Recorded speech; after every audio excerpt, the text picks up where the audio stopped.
Gracias por las oraciones. Me conformo con que sea una palabra sencilla y amable. Es una buena oración para el día de hoy. Ojalá que sea así, que os pueda transmitir una palabra sencilla y amable, porque con eso me daré por satisfecho. Pues bienvenidos, como decía antes, de manera también especial, pues saludar a Carmen después de tanto tiempo. Ya pensábamos que no volvías, así que gracias. Me alegro mucho de volver a verte, y también de manera especial pues a Alba y a pequeña Nora. Nos agrada mucho de tenernos entre nosotros, así que bienvenidas de nuevo. Pues como sabéis, en este tiempo estamos meditando sobre lo que llamamos disciplinas espirituales. Como iglesia estamos en un tiempo en el que queremos fortalecernos, en el que queremos afianzar el mensaje de Dios, qué es lo que Dios quiere para nosotros, y creemos conveniente pues buscar la forma de cómo hacer esto, ¿no? De cómo crecer, de cómo fortalecernos, y como iglesia estamos buscando pues estas disciplinas espirituales para ponerlas en práctica y que nos ayuden a crecer, a tener unos buenos cimientos para poder entender la voluntad de Dios y poder también extendernos si es que Dios lo permite. Y dentro de estas disciplinas, de estos hábitos, pues hoy vamos a hablar sobre la generosidad. La generosidad entendida como también un hábito bíblico que podemos ver encarnado o encarnada en el mismo Jesús, ¿vale? Todo esto lo digo porque a veces hay hábitos o costumbres que podemos ver fuera del ámbito, digamos, del mensaje de Jesús, pero queremos encontrar cómo Jesús vivió una vida recta ante Dios para también imitarle y de esta forma como iglesia poder extendernos y fortalecernos hacia el futuro y hacia lo que Dios quiera para nosotros. En primer lugar, creo que debemos de hacer una breve definición de lo que es la generosidad, porque a veces pensamos en generosidad y enseguida pensamos en dar, ¿no? Alguien que es generoso es alguien o generosa que da lo que tiene o lo que no tiene a las personas que lo necesitan. Y está bien, es un término, digamos, que está muy ligado, no podemos obviarlo, pero yo quiero que hoy hagamos un esfuerzo un poco mayor para entender la generosidad en un contexto un poco más profundo, un poco más amplio. No solamente como el que da, sino como una actitud ante la vida, como una manera de vivir nuestro cristianismo en el seguimiento de Jesús, ¿vale? Esta es la idea. Somos discípulos de Jesús y como Jesús imitamos a Jesús para vivir como Él, y entendemos que la generosidad es un hábito, es una costumbre, es una forma de vida que Jesús llevó a cabo y que nosotros también podemos y debemos imitar. Y pensaba en cómo pues, nosotros, la sociedad, entiende la generosidad. Y encontraba algunas cifras que me parecían pues, muy significativas incluso de nosotros como sociedad española. Y decía que España es el líder mundial en donaciones de órganos. En España se realizan una media de 13 trasplantes diarios. Y esto nos ha colocado durante 25 años en los líderes en cuanto a donaciones de órganos en todo el mundo. Bueno, parece un gesto generoso, ¿no? Al menos como sociedad. Un estudio de la Federación Europea del Banco de Alimentos dice que España dona 153 millones de kilos de comida cada año.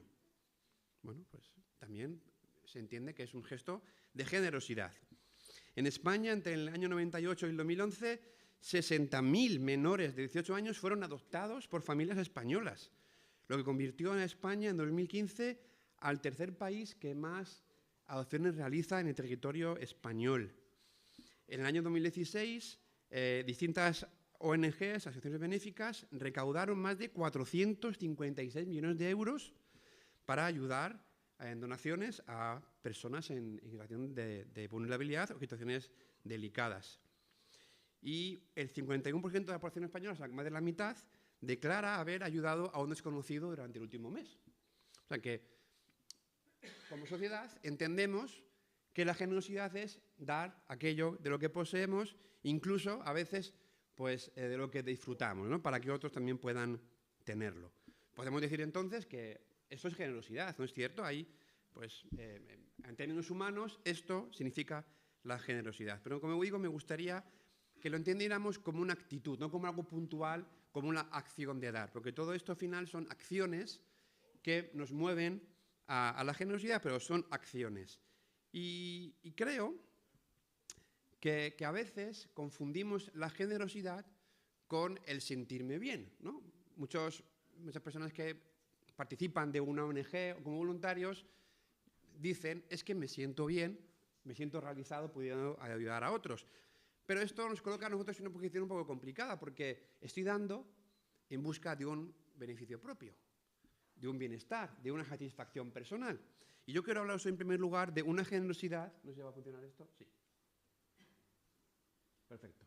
Una generosidad que no busca lo suyo, que busca el bien del otro, ¿vale? Y vamos a leer, para empezar, este texto de Mateo 6, versículos del 1 al 4.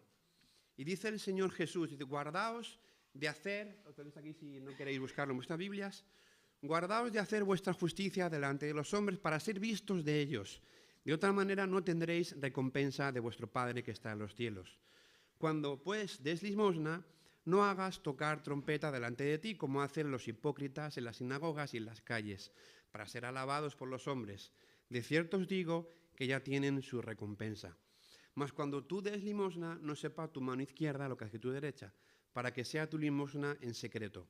Y tu Padre que está en lo secreto te recompensará en público. Fijaos, la concepción natural, humana, de lo que manejamos, de nuestros recursos, de nuestro tiempo, incluso de nuestros dones como iglesia, casi siempre es vista como en un sentido retributivo. Yo ofrezco algo para ganar algo a cambio, ¿no? Es como un contrato. Yo pongo en el contrato lo que voy a ofrecer y lo que me van a dar a cambio, ¿sí? Sin embargo, lo que vemos en el Señor Jesús, lo que nos enseña el Evangelio en el reino de Dios, es muy distinto. Hay un sentido gratuito, de gratuidad, de que no busca lo suyo. Acaba de decirlo esa tarde, esa mañana Juan Ramón, también ahora Sedi, la gracia, el regalo inmerecido de Dios. Todo es por gracia. Igual, la gracia es un término también tan complejo, tan amplio, lo sabemos definir como un regalo, como el favor inmerecido de Dios. Dios nos da algo que no nos merecemos de forma gratuita. Pero solamente con esto hay una pequeña definición que tenemos que no podemos obviar, no podemos dejarnos, y es que la gracia se presenta no solo como un regalo, sino como un motor, como algo potencial que nos mueve a actuar en respuesta a esa gracia. Cuando alguien te da un regalo, ¿qué haces? Le das las gracias. Incluso cuando te toca regalar a ti, regalas algo mejor, ¿no? Diciendo, pues me siento tan agradecido, tan agradecida, digo, pues voy a compensar, ¿no? De manera generosa cómo se ha portado conmigo, ¿sí? Estoy cierto, ¿no? No somos tan tacaños como para no regalar nada a nadie que te ha regalado. Pero sí es verdad, ¿no? A veces la gracia, cuando alguien te da algo y que no mereces, tu respuesta es gratificarle de una manera, pues, mayor, ¿no?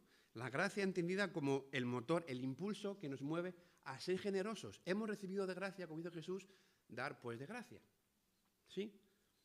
Entonces, digamos que la mentalidad humana de buscar una retribución, pues se queda totalmente a un lado, ¿no? Se queda totalmente anulada, no tiene sentido. Jesús dice en Mateo, ¿no? De gracia recibisteis, das pues de gracia. Y creo que ahí se acaban todos los cálculos, ¿no? Cuando tú estás pensando en ofrecer algo a alguien, ¿y cómo me va a responder? Y lo verá bien. ¿Y qué tengo que responder yo después, no? No recuerdo que estaba intentando recordar antes en casa, hay una serie, creo que es Big Bang Theory. Uno de los personajes no quiere que le regalen nada porque se siente obligado después a regalar algo, ¿no? Siempre hay un sentido retributivo de regalo humanamente. Pero en Jesús, esta generosidad, lo que nos llama a ser generosos, no tiene ese sentido de retribución, sino de respuesta. Somos generosos en respuesta al regalo inmerecido que hemos recibido de parte de Dios en el Señor Jesús. Y alguno pensará, vale, pero acabamos de leer en Jesús, en el texto de Mateo, que Dios nos va a recompensar. O sea, que de alguna manera, porque vale, no voy a ser recompensado por los hombres, pero Dios sí lo ve, y pues Dios que está en lo secreto te recompensará en público. O sea, que Dios sí me va a recompensar, ¿no? ¿Y de qué recompensa nos habla Jesús cuando dice, perdón, que Él nos va a recompensar?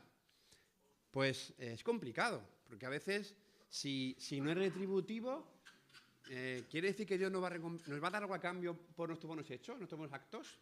¿Vamos a ser mejores cristianos, mejores seguidores de Jesús por hacer algo que se supone que debemos hacer? ¿No hay recompensa entonces?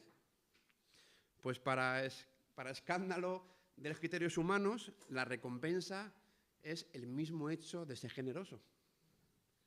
Wow. Nos deja esto una situación un poco complicada, ¿no? Porque se lo sigue diciendo que Dios va a recompensarme en público.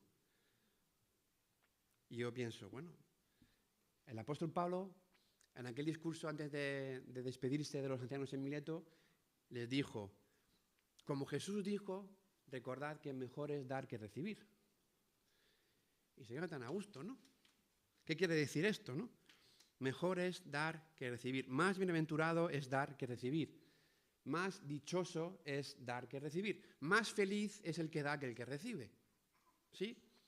El mismo hecho de ser generosos nos debe hacer sentir orgullosos de estar cumpliendo la imagen de Jesús, de ser testigos y discípulos del Señor Jesús. Fijaos, Proverbios dice, hay quien retiene lo justo solo para venir a menos, pero hay quien reparte y les es añadido más. Y perdamos de vista por un momento solamente el tema material, ¿vale? El asunto económico o material, de propiedades, de ganancias.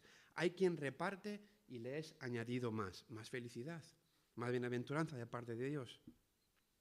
El alma generosa, Proverbios 11:25, será prosperada, y el que saciare, él también será saciado. No solamente, vuelvo a deciros, a nivel material, que Dios nos dice que no nos va a dejar desamparados, sino a nivel espiritual, de bienaventuranzas, de poder sentirnos bienaventurados. Y esto puede sonar un poco ñoño, ¿no? Un poco, ay, qué bien me siento, ¿no? Que soy feliz porque yo estoy dando lo que Dios me dice. Pero déjame un poco más allá, porque creo que aquí hay una enseñanza muy profunda. Acabamos de leerlo y os digo, cuando Pablo pronuncia este discurso ante los ancianos en Mileto antes de marcharse, él pronuncia estas palabras y dice, fijaos, vamos a leerlo antes, que creo que no lo hemos leído. Hechos 20:35.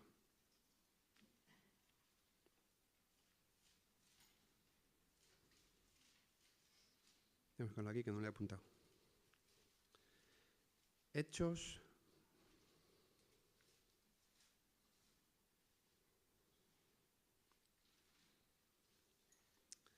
En todo os he enseñado que trabajando así se debe ayudar a los necesitados y recordar las palabras del Señor Jesús que dijo, más bienaventurado es dar que recibir. Aquí tenemos un pequeño problema, porque no hay testimonio en ningún evangelio que diga que Jesús dijo estas palabras. Recordar las palabras del Señor Jesús que dijo, más bienaventurado es dar que recibir. De hecho, lo más probable es que los evangelios se escribieran un poco después de que Pablo pronunciara estas palabras en medio de los ancianos de Mileto.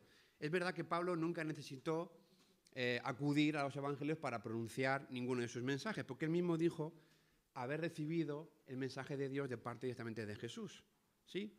¿Os acordáis? Él recibió revelación sobrenatural directamente de Dios cuando de camino a Damasco se encontró con el Espíritu, ¿no? Y de que se encontró con Jesús mismo y le habló en Hechos 9. Y que también, Hechos 16, que el Espíritu de Dios, hablando a Pablo, no le permitió predicar en Bitinia y le movió a otra ciudad. Y el Señor habló a Pablo en visión en Corinto, y lo podemos ver en Hechos 18. Jesús hablaba directamente con Pablo y no tenemos ningún testimonio de que Pablo acudiera a los evangelios, sobre todo porque probablemente estuvieron escritos después de que Pablo pronunciara estas palabras, de que acudiera a hacer ningún tipo de revisión, ¿no? Entonces, cuando dice Pablo, bienaventurado es dar que recibir, porque así lo dijo el Señor, ¿a qué se está refiriendo? ¿Cómo pudo saber Pablo o los ancianos a los que estamos hablando aquellas palabras de Jesús? Pues yo tengo dos pequeñas teorías. Pero sobre todo es, como hemos dicho, que la revelación sobrenatural que en todo momento Pablo recibió de Jesús. Y si estamos diciendo que la generosidad es una actitud que Jesús mantuvo en su vida, el mensaje de Pablo es coherente con lo que Jesús hizo. ¿Quiere decir que Jesús no dijo esto? No. También dice Juan, al final de su evangelio, que muchas otras cosas que hizo Jesús, de las cuales no se da testimonio, y que aún se escribieran todas, no habría libros en el mundo para recogerlas. ¿Vale? Pero sí creo que hay un mensaje, que hay un calado sobrenatural de la importancia de la generosidad en la vida de Jesús, en su misión, en su testimonio, que Pablo entendió. Pablo dejó todo lo que tenía, su imagen, su posición social, para entregarse al Evangelio. Está en coherencia total con lo que tanto Pablo como Jesús estaban viviendo. Y además hay otra imagen que creo que es muy sugerente. En el libro de Josué y también en Ezequiel, cuando se nos narra la repartición, ¿se dice? No sé. Cómo repartieron las tierras las tribus de Israel, dice el libro de Josué que a la tribu de Leví no se le entregó ninguna tierra. Los levitas, como sabéis, eran los encargados del templo, de llevar el culto, de que las personas, de que el lugar estuviera adecuado, y eran los encargados de entrar en el lugar santísimo, de prepararlo todo, ¿sí? Y les dice que ellos no tendrán nunca una tierra propia.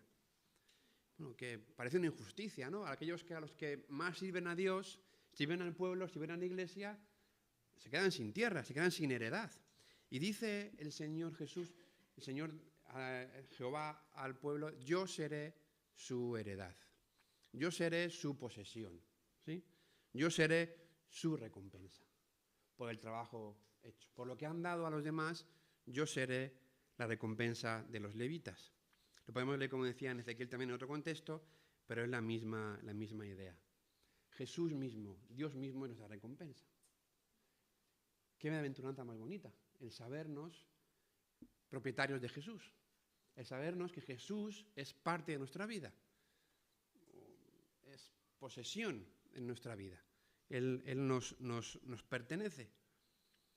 Y fijaos, hay tres ideas que además me gustaría enfatizar, porque cuando hablamos de dar, ya lo acabamos de leer también en Mateo, tenemos que dar, el ánimo es a dar y que no se sepa, ¿no? Es lo que dice Mateo 6, cuando tú des, no sepa tu mano izquierda lo que hace tu derecha, ni toques trompeta para que te vean, sino que sea algo entre tú y Dios.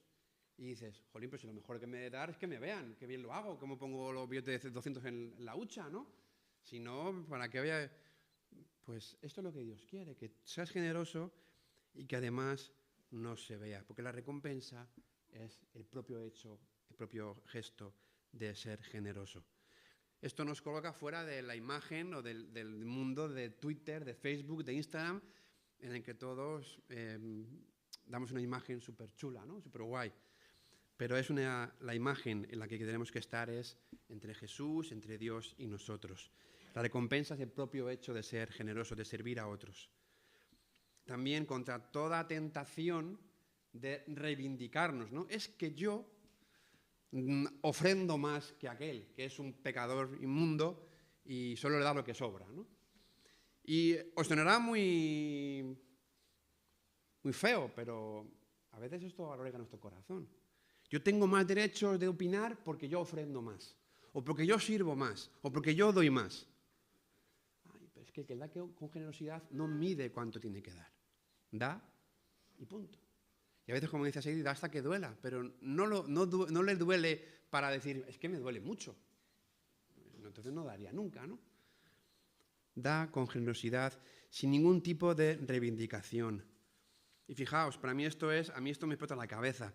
Siervos inútiles somos porque hicimos lo que debíamos hacer. Ser generosos.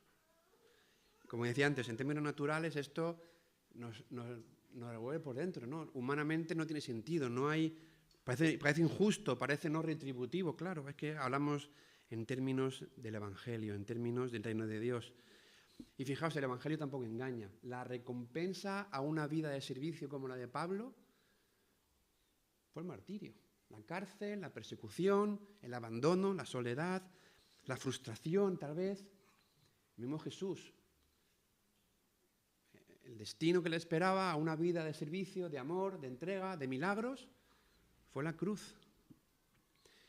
Y para mí hay una palabra de Pablo que debe liberar, ¿no? Porque no hay amargura en su corazón. Dice a la carta a Timoteo: he peleado la buena batalla, he acabado la carrera, he guardado la fe.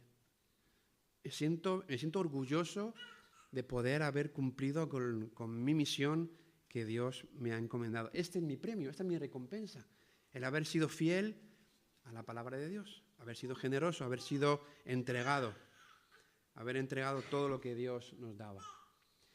Y a veces miramos siempre como al futuro. Cuando llegue al cielo, Dios me entregará mi corona y todos verán, ¿no? Como una película de Hollywood, detrás mío en la pantalla gigante a 4K, todas mis acciones bondadosas y lo que he servido y lo que he amado, lo que he entregado. No lo sé, pero creo que no. Creo que no va a ser así. Que en la recompensa ya será estar en el cielo. Y nos olvidaremos de lo que hemos entregado y de nuestros pesares y todo, ¿verdad? Porque no habrá en aquel momento más dolor. Pero fijaos, hay una tercera cosa que es importante, y es que, como dice también 2 de Corintios, es que Dios ama al dador alegre. Si vas a dar con pesar en tu corazón, no des. Si vas a ofrecer tu tiempo, tu casa, tu dinero, tus recursos a alguien con tristeza, no lo hagas. Y si lo haces, espera que Dios cambie tu corazón. Salmo 100, servid al Señor y hacerlo con alegría. Con alegría. Parece increíble, ¿no? O sea, con todo esto y además alegres, ¿no? Pues sí, es cierto. Dios nos pide que entreguemos, que demos, que seamos generosos y que lo hagamos con alegrías. Lo podemos hacer cansados, lo podemos hacer decepcionados, a veces anímicamente agotados. Sí, pero nunca renegando. Pero nunca con la expectativa de que Dios me va a devolverlo a 200%, con alegría. Dios ama al dador alegre.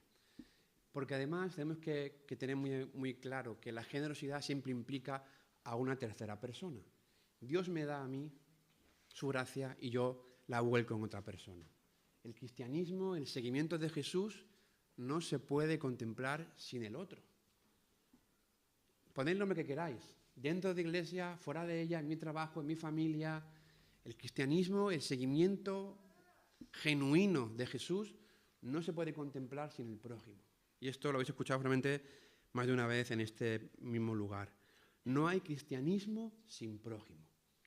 Yo recibo de Dios para darle a los demás lo que Dios me ha ofrecido a mí. Y a veces, sin entender cómo yo he sido beneficiario de la acción de Dios. Pero eso no te tiene por qué paralizar, ¿no? Ahora estamos en plena campaña de Hacienda, ¿no?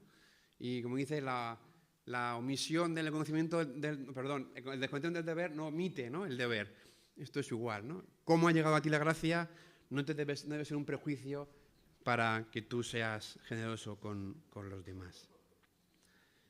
Pedro y Juan, después de ser encarcelados, ser azotados, ser puestos en tela de juicio, amenazados por las autoridades, dice el texto en Hechos, que salieron gozosos de haber sido tenidos por dignos de padecer a causa del Evangelio.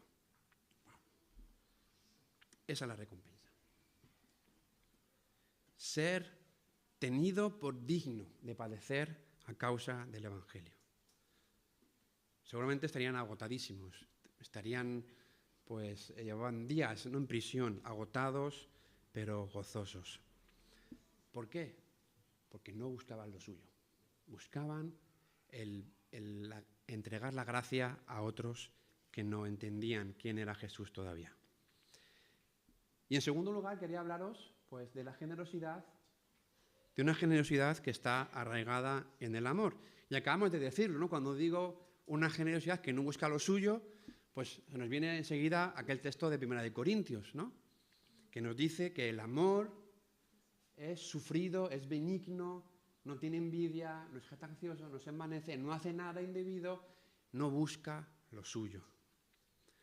Fijaos, en el Nuevo Testamento, en su totalidad, está escrita en el griego. Y los griegos tenían diferentes palabras, como sabéis, para designar lo que era el amor.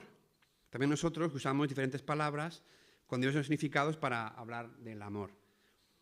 Cuando casi todos los términos que estamos haciendo referencia nos habla de un amor que se entrega, un amor sacrificial, que es este que entendemos como el amor ágape, ¿no? Que es el que Dios usa con nosotros, el que Dios pone en práctica con nosotros.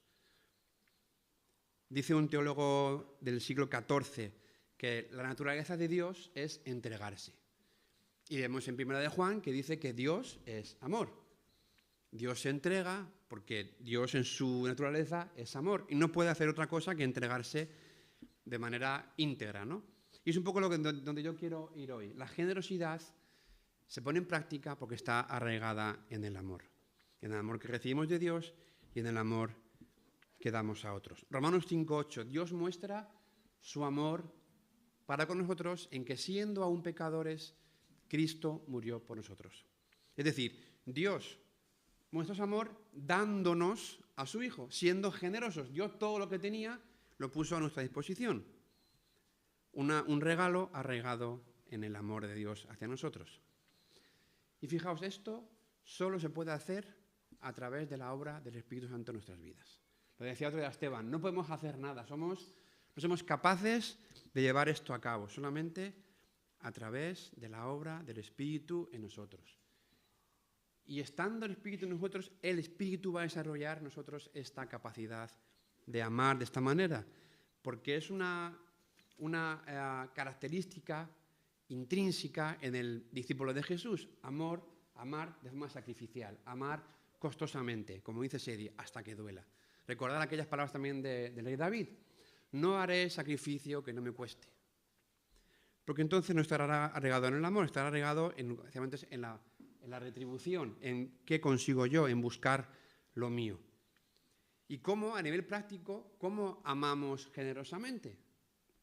¿Cómo podemos ejemplificar esta manera de amar? ¿Cuáles son, en qué términos podemos ser prácticos en esta manera de amar?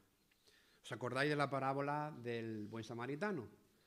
Que recibió una paliza de unos bandidos en un camino que ya en sí era complicado, ¿vale? Es como si pues hoy encontramos a un señor empresario de la Moraleja caminando pues, por el pozo del tío Raimundo.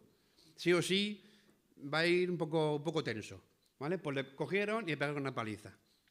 Y le dejaron ahí tirado y el sacerdote y el levita de la parábola pues pasaron por allí, los que se supone que tenían cierta religiosidad, le dejaron por diferentes motivos, también por miedo a que también a ellos le atacaran, no sabemos, pero le dejaron allí tirado. Eso es una parábola que Jesús usó para contarnos un mensaje más profundo.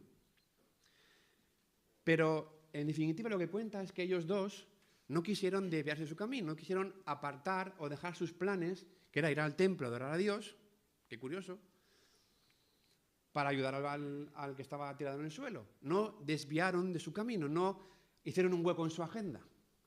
No fueron capaces de pensar en el otro, no seguían buscando lo suyo, ¿sí? Y una forma de amar de forma generosa es desviarnos del camino. Cuando él dice, oye, te llevo a casa, no, si me pilla de camino. Parece que estás haciendo un menosprecio. Pues, oye, si me tengo que ir hasta Móstoles para luego ir a mi casa, que vivo en Arganda, eso es amor sacrificial. Lo otro me pilla de camino. No me estoy desviando de mi ruta, de mi agenda, para ayudarte a ti, ¿sí? La manera de amar generosamente es desviarnos del camino. Aconteció que descendió un sacerdote por aquel camino y viéndole pasó de largo. Asimismo un levita, llegando cerca del lugar y viéndole pasó de largo. No se desviaron de su camino, siguieron. Pero un samaritano, a quien se le presupone menos religiosidad, iba de camino, vino cerca de él, se acercó a él, dejó el camino para irse a la cuneta donde estaba aquel hombre que le habían asaltado. Y fue movido a misericordia. Y acercándole vendó sus heridas, de manera práctica, ¿sí? Otra forma práctica en la que podemos hacer práctico, el amor generoso es doliéndonos con otros. Cuando yo veo a alguien sufrir, cuando a alguien que está pasando mal, una situación complicada, como decía aquel filósofo, ¿no? Me dueles, luego yo me pongo en marcha, luego yo existo, tengo un sentido de existir y es poder ayudarte. Y en la Iglesia todavía cobra más sentido. Cuando un miembro se duele, todos nos dolemos con él. Porque si no, seríamos una pandilla de amigos de la Peña del Real Madrid. Que no le importa más que, bueno, pues, tomar unas cañas y ver cómo gana el fútbol, ¿o no? Somos una iglesia, todos los miembros se regocijan con él y todos los miembros sufren con él. 1 Corintios 12. Y en tercer lugar, la forma práctica de mostrar generosidad es sentir compasión. La compasión entendida como esa tristeza que produce algo que vemos, que vivimos y que no podemos poner solución, pero que nos impulsa a movernos. ¿Sí? Decía antes, el impulso como gracia. Y nos impulsa a ponerle algún tipo de remedio, aunque no tengamos la solución, no tengamos las herramientas para hacerlo. Pero qué importante es como iglesia poder dolernos con otros y acompañarnos. Y a veces la simple presencia de un hermano, de una hermana, de un familiar en un momento de dificultad, pues es esa sensación de compasión. Y dice Lucas que el carácter de Dios se manifestaba en Jesús en la entrañable misericordia de Dios, algo que nace de dentro. O sea, de las entrañas, ¿no? de muy dentro de cada uno. La compasión tiene que ver con la capacidad de intentar remediar el mal del otro, aunque no tengamos manera, pero nos sentimos movidos a eso, porque yo he recibido en mi vida la gracia e intento ponerla en práctica para la vida de otros. Hemos decidido, hace un ratito hemos cantado que elegimos amar al Señor. Y decía también al final de la canción, mis fuerzas gastar hasta no poder más. Qué bien elegida la canción, gracias. Amar también es una decisión. Poner en práctica el amor también es una decisión, pero como decía antes, solo podemos hacerlo a través de la obra del Espíritu en nuestras vidas. Mirando a la cruz, mirando a Jesús, quien es nuestro ejemplo de generosidad. Y es que también podemos nosotros ser generosos. Fijaos, dice Jesús, habla a sus discípulos y le dice, un mandamiento nuevo os doy, que os améis unos a otros, como yo os he amado, que también os améis unos a otros. En esto conocerán que sois mis discípulos, si tuvierais amor los unos por los otros. Este versículo da para una tesis doctoral, ¿vale? O sea, da para mucho, pero intento resumirlo muy brevemente. Un mandamiento nuevo os doy, algo nuevo, porque no estamos poniéndolo en práctica, porque es nuevo, porque se nos olvida. Amaos unos a otros, como yo os he amado. ¿Lo estamos haciendo? ¿Es nuevo para nosotros este mandamiento o ya lo estamos poniendo en práctica? Unos a otros, ¿no? Qué manera más bonita de cuidarnos, de que nadie pueda salir de aquí, es que aquí esa no me ama, nadie me ama, ¿no? Unos a otros, que nadie pueda decir que no es amado por nosotros, que tú no le amas. Y entre todos poder cuidarnos y poder amarnos. Y acabando dice, en esto conocerán que sois mis discípulos. No es que nos van a conocer porque somos los mejores predicando, ni porque predicamos la mejor forma de predicar, ni porque tenemos actividades súper chulas para la iglesia, ni porque vamos a la feria allí a montar perritos calientes. No. Conocerán que somos discípulos de Jesús porque nos amamos unos a otros. Y eso se ve, eso se respira, se palpa, ¿no? Cuando hay dificultades, cuando hay tensiones en una familia, dices, se corta la tensión con un cuchillo, ¿no? No.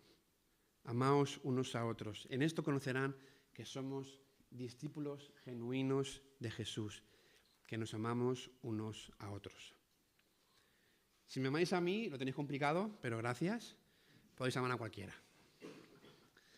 Para acabar, ¿cómo amar, no? Generosamente. Pues, como decía antes, hemos visto algunos ejemplos de que el mundo es generoso, pero no tiene este tipo de generosidad, este amor entregado, este amor sacrificial, porque este amor pertenece a los hijos de Dios. Y como hijos de Dios tenemos que ser ejemplo también en este tipo de forma de amar, en la cultura de la gracia, de recibir de parte del Señor de forma gratuita para poder entregar a otros.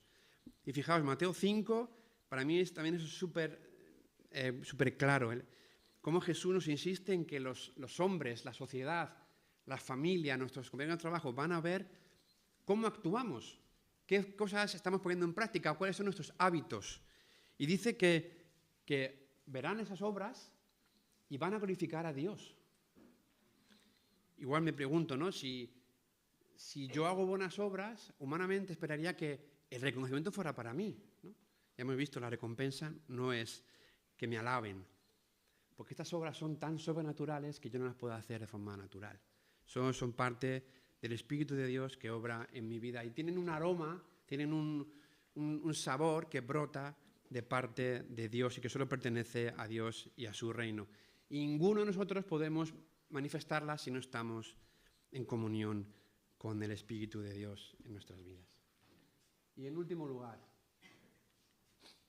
quería hablaros de una generosidad inesperada.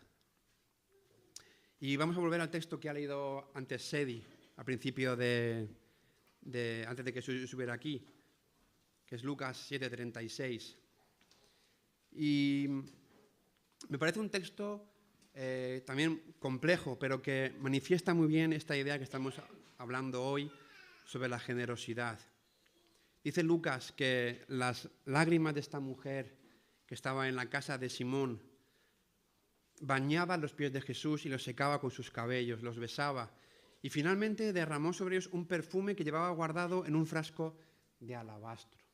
O sea, algo realmente de un valor incalculable. De hecho, Simón cuando lo ve, normalmente está viendo a la mujer, que dice el texto que es una mujer pecadora, seguramente pues, de mala reputación, dice otras versiones, entregar a Jesús su actitud y entregarle este frasco, pues imagino que podría pensar en muchas cosas, ¿no? Esta mujer que hace aquí, quién la ha invitado a venir, por qué tiene esta actitud, por qué está malgastando este perfume tan caro en los pies de Jesús, cuáles son sus pretensiones. Al final son pues términos humanos, ¿no? Y ninguno de los que estaba allí fue capaz de ver más allá de lo que eran sus ojos. Y Jesús le dijo, por lo cual te digo que sus muchos pecados le son perdonados, porque amó mucho, mas aquel a quien se le perdona poco, poco ama. Para mí la actitud de la mujer es la respuesta a la generosidad de Dios. Y es inesperado para el resto de la gente de la sala, porque nadie esperaba que esta mujer pudiera tener aquel gesto de generosidad con Jesús. Una mujer de mala reputación, una mujer de que se espera lo peor, una persona que la sociedad le ha apartado de la vida social, tiene un gesto de generosidad ante el invitado de la casa, ¿no? Algo inesperado. La generosidad también es inesperada. Cuando tú le das a alguien con el que no tienes buena relación un detalle, un regalo, te muestras cercano, es inesperado. Y eso transforma a veces la vida de las personas. Yo pienso, ¿qué ganaba aquella mujer con aquel acto? ¿Qué ganaba aquella mujer con aquella circunstancia? Pienso que lo debió pasar mal, porque todo el mundo sabía quién era, la conocía, estaba en un lugar que no le era conocido, que no le era apropiado, todos lo mirarían, estaría avergonzada. ¿Qué ganaba? ¿Qué estaba ganando? Pues por un lado no ganaba nada, ¿no? Todo lo ganaba al final el menosprecio de los demás. Pero ganaba a Jesús, como decíamos antes. Estaba ganando a Jesús, estaba acercándose a Jesús, estaba mostrando su generosidad con quien le había librado de todos sus males. Estaba respondiendo a la gracia recibida de parte de Dios. Una canción ya un poco antigua, ya somos mayores todos, dice, dar solamente aquello que te sobra nunca fue compartir, sino dar limosna. ¿Sí?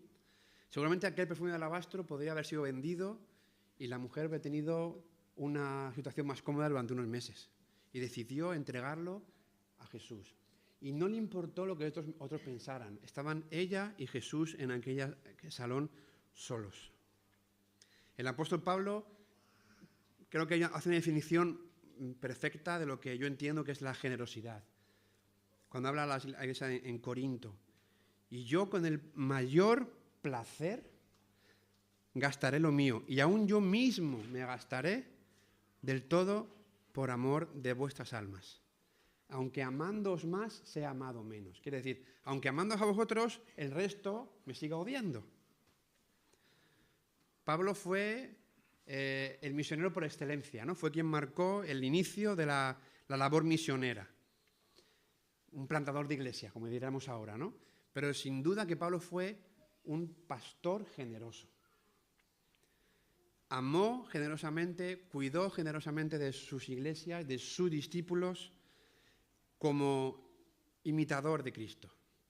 Y haríamos muy bien en atender tanto a Pablo como a Jesús en esta labor de cuidado pastoral, de entrega pastoral, de entrega generosa, siempre por causa del Evangelio, por un bien mayor, no buscando lo nuestro. Porque, como decíamos antes, es mejor dar que recibir.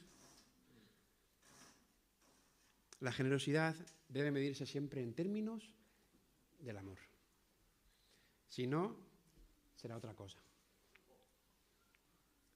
Otra vez el apóstol Pablo a la iglesia en Tesalónica: tan grande es nuestro afecto por vosotros que hubiéramos querido entregaros no solo el Evangelio de Dios, sino también nuestras propias vidas. La actitud generosa ante todo. Y Pablo no escribía a impulsos de un amor romántico, ñoño, de película de Hollywood, de Netflix, ¿vale? Pablo sabía que las relaciones humanas son difíciles. También vosotros lo sabéis, que a veces no te sale de dentro amar a nadie, ni mucho menos invitarle a comer, ¿vale? No hablamos, sabemos que las relaciones son complicadas, son a veces hasta crueles, pero la esencia de la generosidad es este amor que Jesús mostró en la cruz, que Pablo imitó y que el mismo Jesús también nos anima a nosotros a poner en práctica. Un amor, como decía antes, que se alimenta del amor recibido de parte de Dios. Y lo vuelvo a repetir, solo podemos hacerlo en la convicción de que el Espíritu Santo lo va a hacer en nuestras vidas. Y también ayer me pareció, a veces las cosas se colocan, ¿no? Ayer las mujeres por la mañana tuvieron un tiempo de meditación. Y meditar es la palabra. El tener una guía adecuada, ¿no? Las señales adecuadas. Sabéis que los aviones en el cielo, ahora, bueno, está aquí Nacho, su madre sabe mucho de esto, pero no tienen cómo guiarse. El cielo es inmenso, no hay una farola, no hay una señal, no tenemos caminos, ¿no? Deben seguir la ruta que les marcan desde tierra, a través de los distintos operadores que tienen en el ordenador, en el avión. La Biblia es nuestro ancla al mundo de Dios. Es quien nos marca el paso, quien nos debe decir cómo seguir. El Espíritu de Dios, la palabra de Dios. Y la comunidad, la iglesia. Antes decía, no hay cristianismo si no hay comunidad, si no hay el otro. No podemos pretender ser transformados, soy muy generoso. ¿A quién le das? No, soy generoso por naturaleza. Bueno, pero ¿quién es beneficiario de tu generosidad? Yo, que soy generoso, ¿no? No, la comunidad, la iglesia, es también un buen lugar donde poder en práctica la generosidad y ser transformados. Dice Proverbios que el hierro con hierro se aguza, se afila. Y el creyente, el discípulo, en contacto con su prójimo. Para ir acabando, cuando pensamos en la generosidad como un hábito, como una disciplina, como una forma de vida, siempre debe ser contemplada como un término del reino de Dios, no como algo humano, en respuesta a la generosidad recibida de parte de Dios. Y dejadme, para acabar, deciros esto: no podemos hacernos llamar cristianos ni discípulos de Jesús si jamás nos hemos apartado del camino para cubrir la necesidad de otros, para atender a otros. Si jamás hemos dejado nuestra agenda para desviar nuestro camino, para poder ayudar y ser generosos con otros.